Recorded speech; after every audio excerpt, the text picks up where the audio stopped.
Hello बच्चों, let us read this question. This question says assertion A, all s orbital in H atom corresponds to a non-zero probability density at nucleus.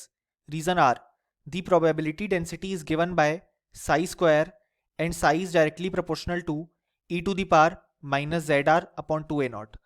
और हमारे पास चार options और हमारे options हैं. Option A, both a and r are true and r is the correct explanation of a. Option B, both a and r are true but r is not the correct explanation of a. Option C, a is true but r is false. Option D, a is false but r is true. Option E, both a and r are false. So इस question में हमारे पास assertion and reason given है and then हमें correct statement बताना है. सो इस question को सॉल्व करने के लिए हमें जो की कॉन्सेप्ट रिक्वायर्ड है वो है कॉन्सेप्ट ऑफ प्रोबेबिलिटी डेंसिटी. अब यहाँ पे अगर हम बात करें तो प्रोबेबिलिटी डेंसिटी को हम साई स्क्वायर से डिनोट करते हैं और यहाँ पे जो साई है वो डायरेक्टली प्रोपोर्शनल होता है e to the power minus Z R upon 2a naught. अब यहाँ पे न्यूक्लियस की बात चल रही है तो हम आर की वैल्यू 0 पुट करेंगे. सो यहाँ पे अगर हम देखें तो जो साई आएगा वो डायरेक्टली प्रोपोर्शनल आएगा ई टू द पावर माइनस 0, क्योंकि यहाँ पे आर 0 है तो ओवरऑल टर्म 0 हो जाएगी, यानी कि psi is directly proportional to 1, यानी कि बेसिकली साई स्क्वायर जो होगा वो भी यहाँ पे डायरेक्टली प्रोपोर्शनल होगा 1 के.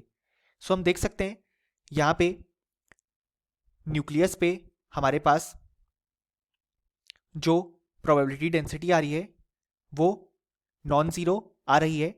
और अगर हम बात करें हमारे पास असर्शन में एस ऑर्बिटल गिवन है, सो उसके लिए हमारे पास always non zero probability density ही देखने को मिलेगी, जैसा कि हमने यहाँ पे प्रोबेबिलिटी डेंसिटी के एक्सप्रेशन से देखा. और दूसरा रीजन ये है कि यहाँ पे एस ऑर्बिटल के लिए हमारे पास जो ऑर्बिटल एंगुलर मोमेंटम आता है वो यहाँ पे आता है 0, क्योंकि S orbital basically S subshell का पार्ट है.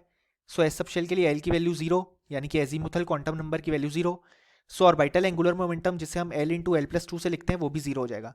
इसी कारण से हमारे पास जो भी हाइड्रोजन एटम में एस ऑर्बिटल हैं वो सारे नॉन जीरो प्रोबेबिलिटी डेंसिटी को करस्पॉन्ड करते हैं एट दी न्यूक्लियस.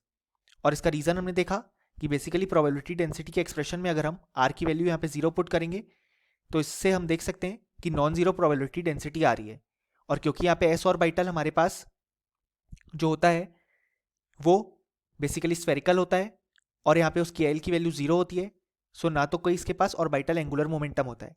इसी कारण से हमेशा इसकी नॉन जीरो प्रोबेबिलिटी डेंसिटी देखने को मिलेगी. सो हमारे पास जो रीजन गिवन है वो भी बिल्कुल करेक्ट है और असर्शन भी बिल्कुल करेक्ट है. और रीजन असर्शन को एक्सप्लेन भी कर रहा है, जैसा कि हमने यहाँ पे अपने एक्सप्लेनेशन में देखा. सो ऑप्शन ए बिल्कुल यहाँ पे करेक्ट हो जाएगा, that both A and R true and R is the correct explanation of A. और फाइनली हमें बोल सकते हैं कि इस क्वेश्चन का हमारे पास जो करेक्ट आंसर आया वो आया option A. Hope you understood it well. Best of luck.